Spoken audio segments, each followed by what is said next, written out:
Kun raadiyoo sagalee Ameerikaati.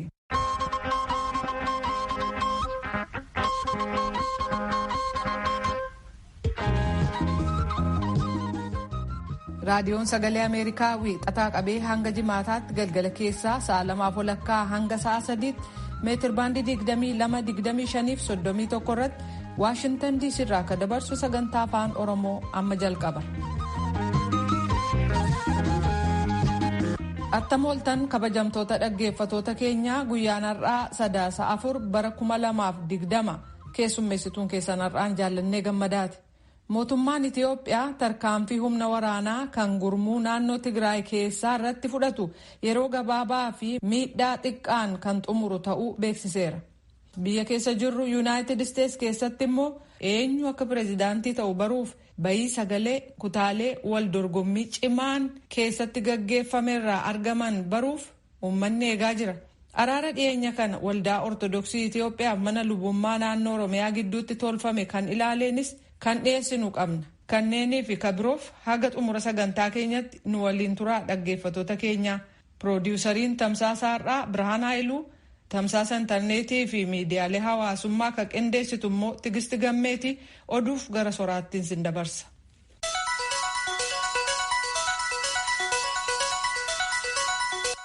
Galchuma waliin sannagaa jalqeen ansuraa ala heddaa'imtu biyya sanitti. Muummeen ministeera Itiyoophiyaa Dr. Abiy Ahmed waraana adda bilisummaa Tigraay humni waraana federaal Itiyoophiyaa Maqaleef naannoo Amaaraa jiru lolee jedhetti eda televezyiinii irratti dubbate. Waraanni Itiyoophiyaa lola kana deebii kennaafii jedhee mirkaneesse. Waraanni kun lola qofaa miti mi waraanaallee hedduu saamuu fedhee jedhe muummeen ministeera agammaa obsa baanee jedhe.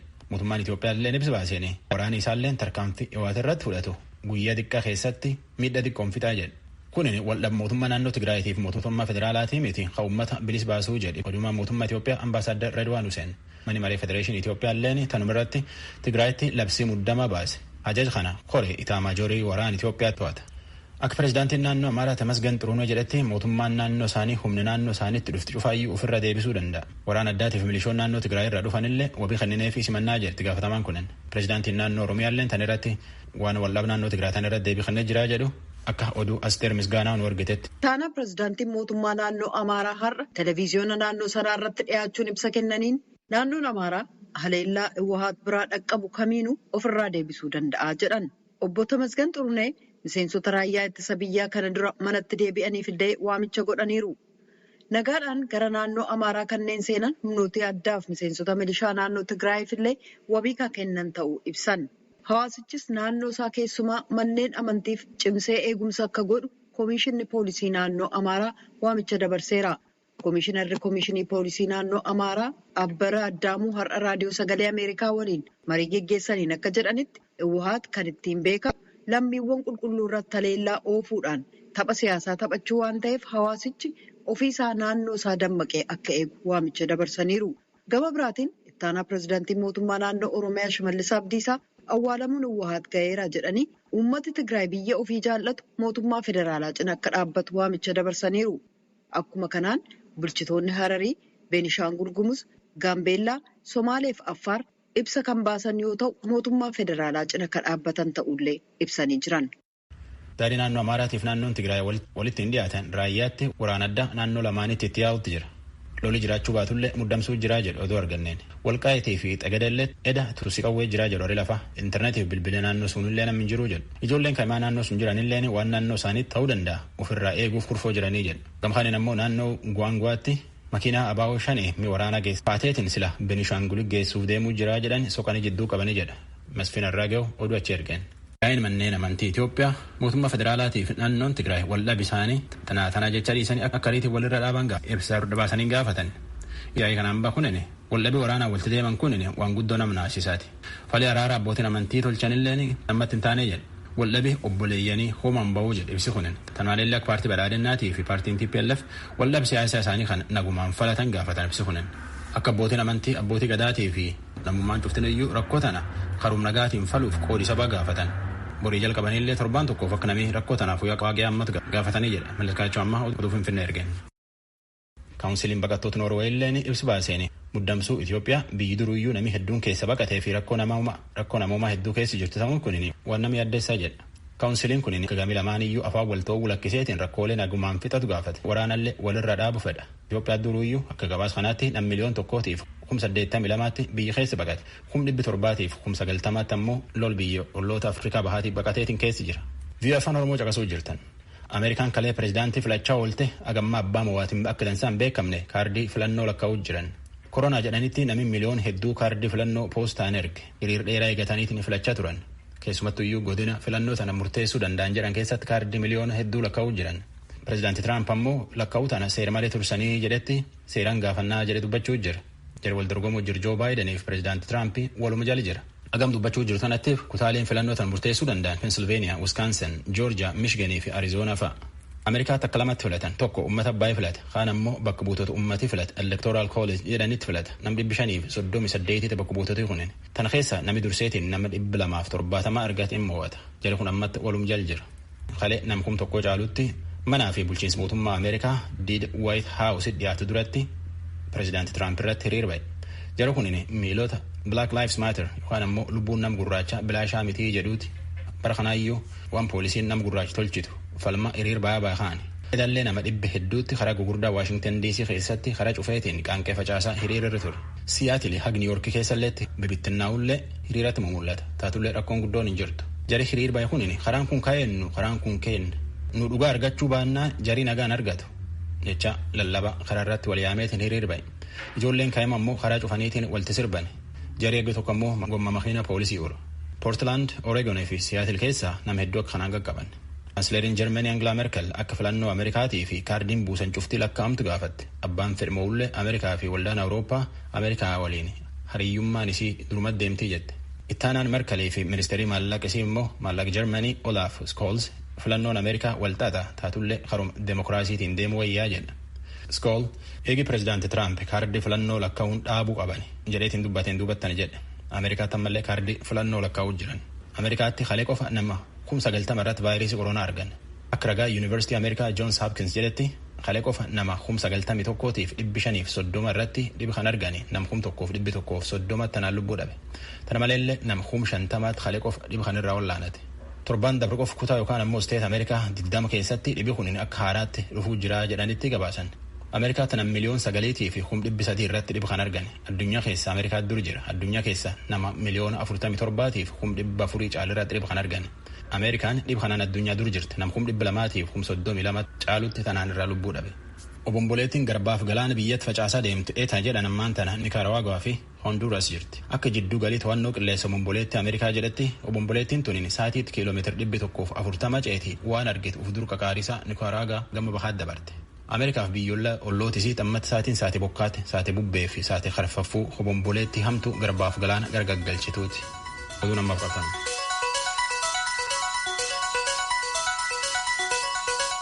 Kan dhaggeeffataa jirtan raadiyoo sagalee Ameerikaa sagantaa afaan Oromooti.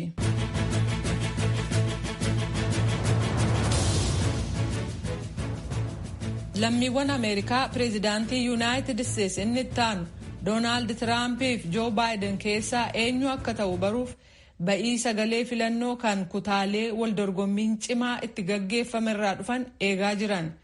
Gabaasa paastii Widaakswaara Tuujubee dhiyeessa. Daandiiwwan Waashingtan DC fi Maayaamii Filooridaa kaleessa galgala innaa uummati dhiphinaan ba'ii filannoo pireezidantummaa kan pireezidaanti Doonaald Tiraampiif Joo Baayiden gidduutti gaggeeffame eegaa jirutti muuziqaatu dhaga'amaa ture. Hanga yoonaa Tiraampis ta'e Baayiden sagalee gurmuu filattootaa pireezidantii kutaalee Yuunaayitid Isteetsiin bakka buufamanii kan Electoral College jedhamu 538 keessaa kan barbaachisu sagalee 270 kan argate hin jiru. It looks like it's about 50-50 for either of these candidates. Kaadhimamtoota lamaaniif sagalee walakkaan waan kenname fakkaata. Waan hin baratamne kan akka filannoo irra deebii kan bara 2016 waan ta'u fakkaata. Kunis gara kutaalee 3 Wisconsin, Michigan fi Pennsylvaniaatti deemuu mala jedhan. Wisconsin, Michigan fi Pennsylvaniaan aadaadhaan kutaalee Dimookiraatotaa yoo ta'an bara 2016 keessa Tiraamptu injifate. Kaadhimamtoonni lamaan guyyoota duula filannoo xumuraa kutaalee kana keessatti duula cimaa geggeessan. Roobii har'aa ganama kutaa ofii isaanii Wilmington Delaware irraa Joo Baayiden deeggartoonni isaanii obsa akka qabaatan gaafatan. Keep the faith, guys. We're going to win this. Thank you, thank you, thank you. Amantii qabaadhaa. Injifachuuf jirra. Galatoomaa, galatoomaa, galatoomaa. Daqiiqaawwan hanga tokko booda immoo Tiraamp deebii kennuudhaan Dimookiraatonni sagalee filannoo hatuuf yaaluu jechuudhaan jaarmiyaan Tiwiitarii dogoggora jedhe irratti maxxansaniiru. Boodar ofuma isaanii White House irraa dubbatan. It's a very sad moment. To me, this is a very sad moment. And we will win this. And as far as I'm concerned, we already have... Yeroo nama gaddisiisudha. Anaaf yeroon kun yeroo nama gaddisiisu. Ni injifanna. Hangam beekutti nuti duruu injifanne. Pireezidaantichi injifachuu isaanii labsaniyyuu sagaleen lakkaa'amuu waan itti fufee jiruuf namni injifate ituun beekamin guyyoota hanga tokko fudhachuu mala. Because of the pandemic as well, we have seen... Sababa weerara koronaa akkasumas namoonni hedduun kallattiin ituun argamin sagalee filannoo kennaniiru. Mala kanaan filachuuf fedhiin jiru dabalee jira. Kanaaf adeemsa sagalee filannoo lakkaa'uu boodatti harkisuu mala jedhan. Lammiiwwan Ameerikaa haala kana duran baratamneen duula filannoo cimaa booda hookkarri ka'uu mala jechuun naannoo wiirtulee filannoo poolisiin heddumminaan haa jiraatu iyyuu malee haala tasgabbaa'een sagalee kennaniiru. Kutaalee ijoo ta'an keessatti sagaleen kenname hedduu walitti kan siqeef seera filannoo laalchisee himannaaleen dhiyaatan sagalee inni kam lakkaa'amuun akka irra jiru laalchisee dhiibbaa uumuu mala. Kun immoo baatileef geggeessamaa kan ture duula filannoo pireezidaantummaa xumuratti gochuuf yeroonsaa akka dheeratu gochuuf jira.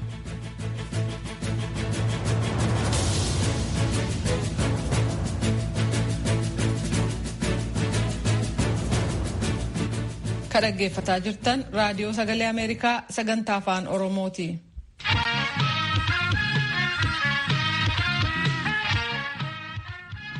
Yuunivarsiitii Amboof kan Wallaggaa haala yeroon walqabatee barattoota isaanii barana eebbifaman akka maatii biraa yookaan immoo bakka amma jiran turan waamicha dabarseera. Sababa weerara vaayirasii koronaan barattoonni dhaabilee barnoota sadarkaa olaanaa irraa bara darbe barnoota isaanii addaan kutanii galan hanga waamichi irra deebiin taasifamutti akka maatii bira turan warri mooraa yuunivarsiitii ga'an immoo akkuma achi keessa turan yaadachiiseera. Ministiriin saayinsii barnoota olaanaas ergaa wal fakkaataa dabarsaa jira. Naakoor Malkaa gabaasa qaba. Yuunivarsiitiiwwan Itoophiyaa keessa jiran hedduun isaanii barattootni barnoota dhaabbilee olaanaa bara darbe jechuunis akka lakkoofsa Itoophiyaa bara 2012tti sababa weerara vaayirasii koronaatiin gara maatii isaaniitti deebi'anii turan keessumaa kan barana eebbifaman torban kanarraa jalqabanii akka simatan waamicha taasisaa turanis har'a garuu waamicha isaanii san haquu isaanii gama marsariitii hawaasaa feesbuukii isaaniitiin beeksisaa turanii jiru.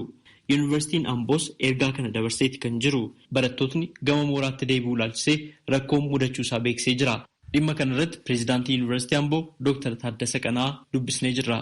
Haaluma qabatamaa keessa jirutu sochii barattoota waan daangessee jiruuf isa kana odeeffannoo barattoota irraa fudhannee akkasumallee kana yuunivarsiitonni adda addaas kan yuunivarsiitii keenya duwwaa osoo hin ta'in yuunivarsiitonni biyya keessa jiran hundumtu gabaasa gara ministeera saayinsii fi barnoota olaanootti dhaqee irratti hundaa'uudhaan ministeera saayinsii fi barnoota olaanoos kallattii wal fakkaataa waan kaa'eef barattoonni already as siqanii gara yuunivarsiitii jiran akka dhufan garuu barnoonni hin jalqabu haalli amma jiru kun tasgabbaa'ee ijoolleen seeraan socho'uurra karaarra socho'anii dhufuu hin danda'anitti yeroo kana jennee dubbachuu hin dandeenyeef beeksisneerra jecha. Barattoota hedduudhaa kan gara keessan dhufan guyyaa kaleessaaf guyyaa har'aa. Kan keenya silaa har'aa fi boruu iyyuu kan gallee galuun isaanirra ture hedduu miti kan dhufe baay'ee barattoota muraasatu dhufe. Kanaaf ammallee kan barattoota keenyaan jennu maatiidhuma isaanii bira akka turan amma haalli mijataan uumamee karaarra socho'uun itti tolee dhufuu danda'anitti jechaadha. Beeksisaan beeksisna gara fuulduraa. Haaluma wal fakkaatuun Yuunivarsiitii Wallaggaas barattoota isaa dilbataaf wiixata dhufu simachuudhaaf qophaa'ee ture akkuma bakka jiran turan yaadachiiseeti kan jiru. Pireezidaantiin Yuunivarsiitii Wallaggaa Dr. Hasan Yuusuf akkas jedhu. Yuunivarsiitonni biyya keessa jiran hundumtuu sadarkaa adda addaatiin barattoota deebisanii simataa jiru.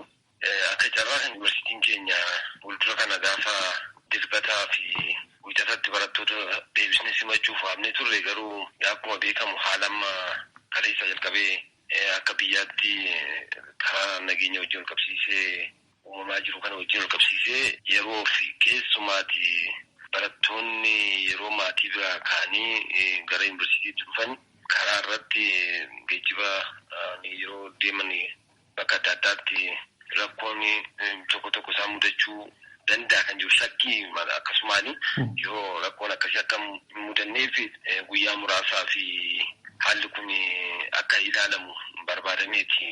Wanti guddaan karaa amarratti tiraanspoorteeshiniinis xiqqoo rakkoo ta'uu danda'a. Haalli karaarra jirus maaliif barattoonni biyya fagootii dhufu yuunivarsiitii bakka adda addaatti dhufu biyyattii daangaatii hanga daangaatiitti kan baratu waan ta'eef yeroo of tasgabbaa'anii maatii isaanii bira yeroo fa'aa turanii sanaa booda haalli kun ilaalamee ammas murtiin mariin taasifamee akkuma biyyaatti irra deebi'ee murtiin kennamee deebamee barattoonni akka waamaman achaara kan irratti walii galanii jiru. Sagantaan achi dhiibamuu yookaan karoorra achi dhiibamuu wal qabatee ammumaan qophee yuunivarsiitiin jalqabe yoo jiraate. Amma nuti yeroo dheeraallee tura kan jiru distrikteeshin akkasii hin qabnu amma kun waan haaraa waan ta'eef waan tokko qaamni ilaalatu hundumtuu haala kana irratti hundaa'ee qophii dabalata barbaachisu haalli mijataa kan jirudha.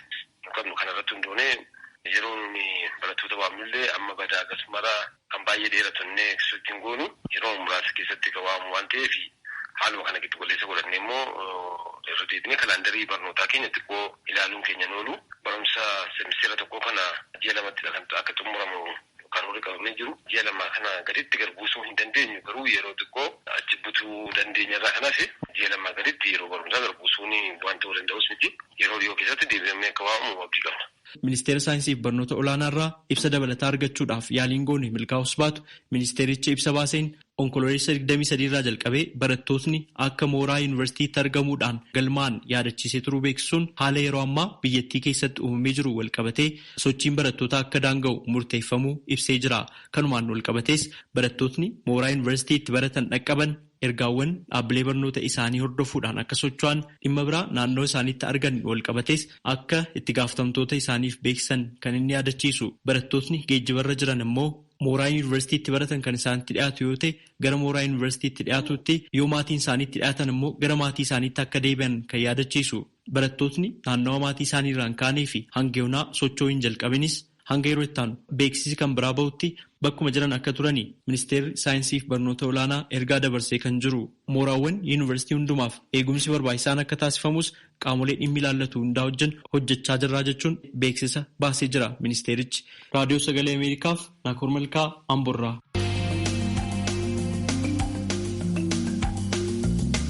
Waldhibdeen abbootii amantaa mana lubummaa waliigalaa Ortodoksii fi koree qindeessituu mana lubummaa naannoo Oromiyaa jidduu ture araaraan waan furameef lubummaan abbootii ugguramee ture akka ka'uufi isaanis mana lubummaa waliigalaa Ortodoksii keessatti hojii akka hojjetan qulqulluu sinoodosiin bataskaana Ortodoksii Tawaahidoo Itoophiyaa murteesseera.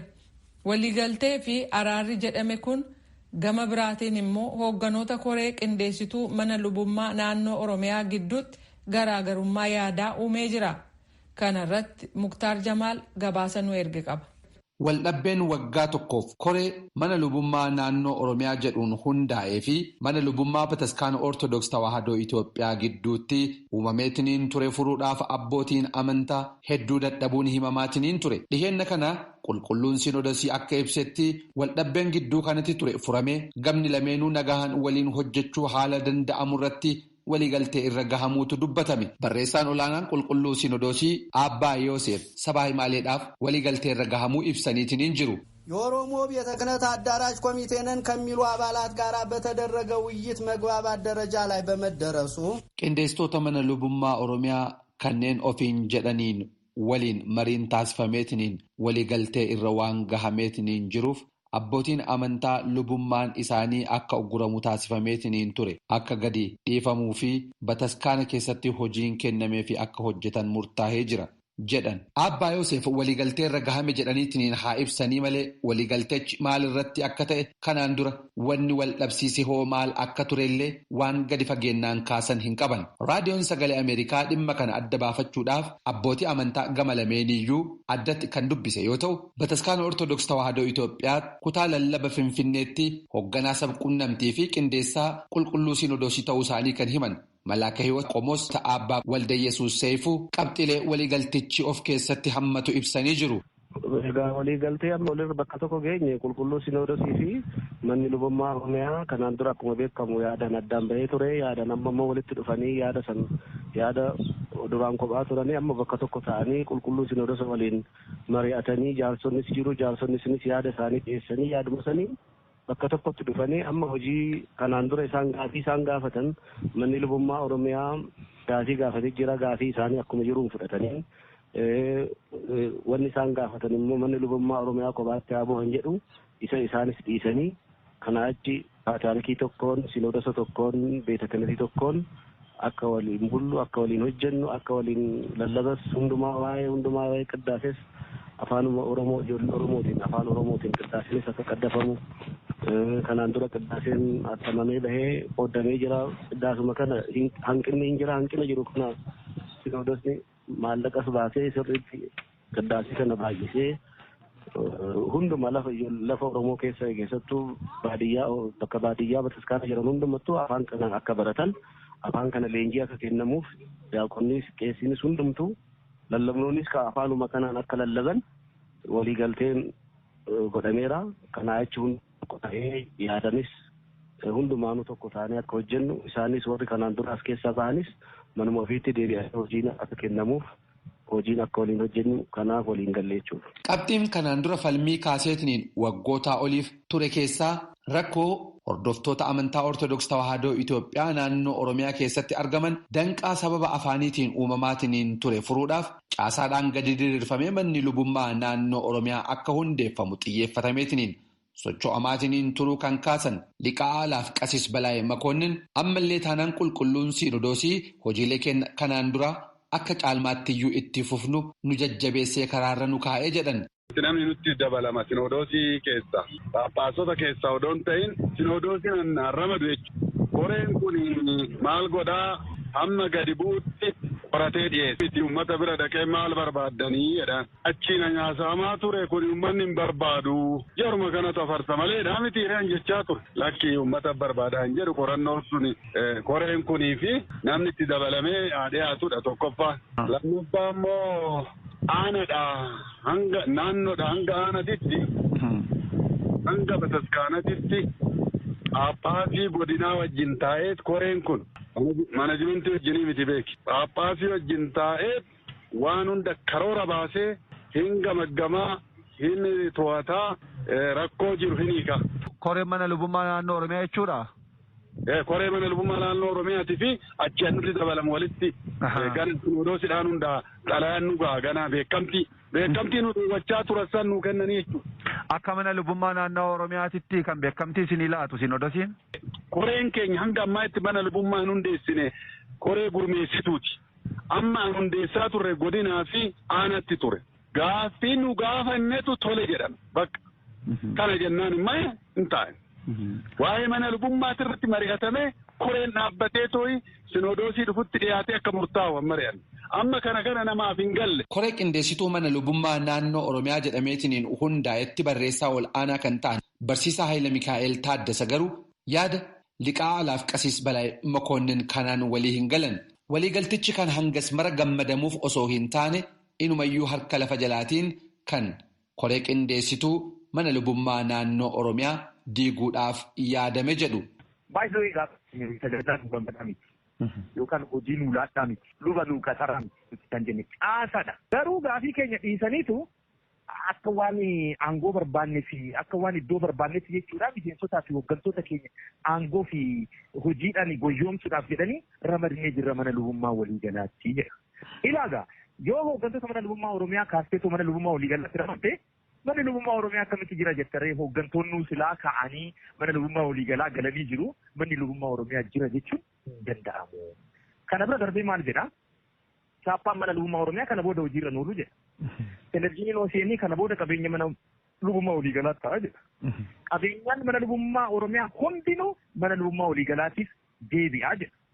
OCN televizyiinii kan dhaabe baay'ee manni Oromoo sabni amantii Ortodoksii hordofa afaan isaatiin tajaajilamuu qaba kan jedhu irratti adda addummaan amantii otoo hin jiraatin waan waliin galeef waan baasuu qabu baasee televizyiinii kana nuu dhaabe. Waan adda addaatiin nu deeggaree waan nu bituu qabu nu gumaachuu qabu nu gumaachee kanan qabeenyaa kanarratti koreen hooggantoota mana lubummaa Oromiyaa murteessee tola rakkoon qabu jedhee mana lubummaa waliigalaatti kennuudhaaf aangoo ni qaba jedhee yaadu. Because qabeenyichi qabeenya uummataati. Taargeetii jedhameef hin oolle taanaan immoo wanni raawwatamaa jiru sirrii miti jechuudha. Kanaaf tokko qabeenyaan ni gala. Lammeesson hooggantoonni mana lubummaa waliigalaa galu. Sadeesson saaphanni hojiirra oolu. Afuraffaan OCN televezyiinii guutumaan guututti kan mana lubummaa waliigalaa ta'a. Zeeneessarii mana lubummaa Oromiyaan jiru. Garuu sanadichi taktikalii manni lubummaa Oromiyaa diigamee jiraan jedhu. Qasiis Balaay akka kaasanitti qulqulluun Sinodoosii koree adeemsa hojmaataa qoratullee waan hundeessaatiin hin jiruuf rakkooleen kunniin fedhiin uummataa adda bahee erga jedheen booda guutumaan guututti kan furaman waan ta'eef faallaa kaayoon koree hundeessituu mana lubummaa naannoo Oromiyaa hundaa'eefillee kan deemu miti jedhu. Waan akkasii hin jiru. TV'n ይቀጥላል ነው akkuma jalqabeetti itti fufa malee deebi'aan jedhu hin jiru takka.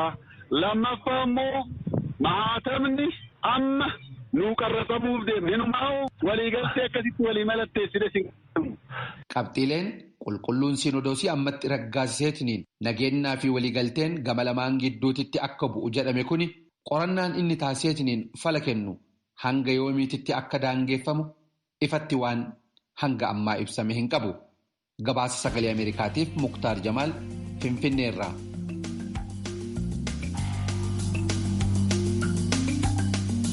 Kan dhaggeeffataa jirtan raadiyoo sagalee Ameerikaa sagantaa afaan Oromooti. Kanatti aansinee ibsa gulaalaa kan imaammata Yuunaayitid Isteetsi calaqqisu isiniif dhiyeessina.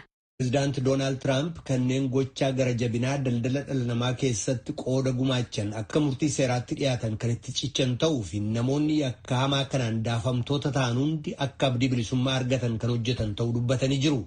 Akka pireezidaanti Tiraamp jedhanitti kan mootummaan isaanii dhiyeenya ifa taasise karoora hojii biyyoolessaa daldala dhala namaa irratti qabsaa'u Yuunaayitid Isteetsi keessatti namoota ga'eeyyiis haa ta'u ijoollee hojii humnaa dirqii yookaan quunnamtii saalaa dirqiif bitanii gidirsuun akka dhaabatu gochuutti kan fuudheffate.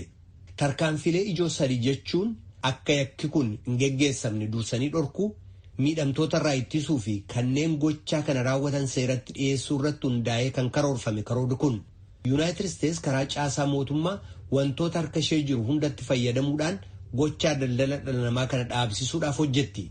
Humni dhimma godaansaa yookaan immigireeshiniif gumrukii waggoota 3 dabran keessatti namoota daldala dhala namaa yookaan seeraa dhala namaa deddeebisuutti bobba'an 5,000 ol qabee jira. Caasaalee maallaqaa gochaa yakkaa kana diiguudhaan jaarmaalee isa buqqisaa jirraa jedhan pireezidaanti Tiraamp yeroo karoora hojii biyyoolessaa sana beeksisuudhaaf dubbatan. Humnoonni seera hojiirra oolchan kan Yuunaayitid Isteetsi qondaalota seera hojiirra oolchan kan biyya Meeksikoo wajjiin walii tumsuudhaan caasaalee daldala dhala namaa karaa daangaa biyya keenyaa gama kibbaa geggeessamu cabsuuf hojjetaa jirraa jedhanii jiru.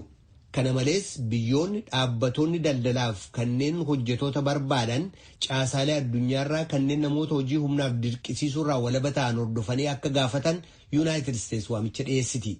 Ministeerri dhimma alaa Yuunaayitid Isteetsi Maayik Poompiyoo kapaartiin kooministii chaayinaa dhiittaa mirga dhala namaaf hacuuccaa gosa wiigursiif gosoota kabiroo zinjaangiif guutummaa chaayinaa keessa jiran irratti geggeessu keessaa akka tokkotti gochaa hojii humnaaf dirqisiisuu deemsisaa jiru jabeessanii balaaleffachuutti fufu. Sababaa kanaaf Yuunaayitid Isteetsi aangawoota Riippaabilikii Uummataa Chaayinaa fi kapaartii kooministii biyyattii kanneen dhiittaa mirga dhala namaa geggeessu jedhamee amanamurra huggura viizaa keessee jirti. Kana malees tokkummaa mootummootaa keessatti walitti dhufeenya sadarkaa addunyaa ijaaruudhaan qajeelfama caasaa daldalaa kutaa Xinjiang baaftee jirti. Paartiin kooministii Chaayinaa cunqursaa geggeessurraa hanga dhaabbannetti industiriiwwan falmitoota mirga hojjetootaa fi mootummoota kabiroo waliin ta'uudhaan akka mootummaan Chaayinaa gochaasaa fudhatama hin qabne imaammata isaa hojii humnaaf nama dirqisiisuu sana dhaabu dhiibbaatti goonaa jedhan Poompiyoon. Yuunaayitid Isteetsi daldala dhala namaa bifa adda addaatiin biyya ishee keessaaf alatti geggeessamu dhabamsiisuutti cichisee jirti. Ministeerri dhimma alaa Poompiyoon yakki hamaan kun nagoomii hawaasotaaf namoota dhuunfaatti yaaddoo ta'etti fufuu hin qabu dhabamsiisuudhaaf tarkaanfii keenya itti fufna jedhan jechuudhaan gulaalaan irraa ibsa xumura. Kan kanaa olitti dhageessan ibsa gulaalaa kan imaammata Yuunaayitid Isteetsi calaqqisu ture. qophii boruutiin walitti deebina.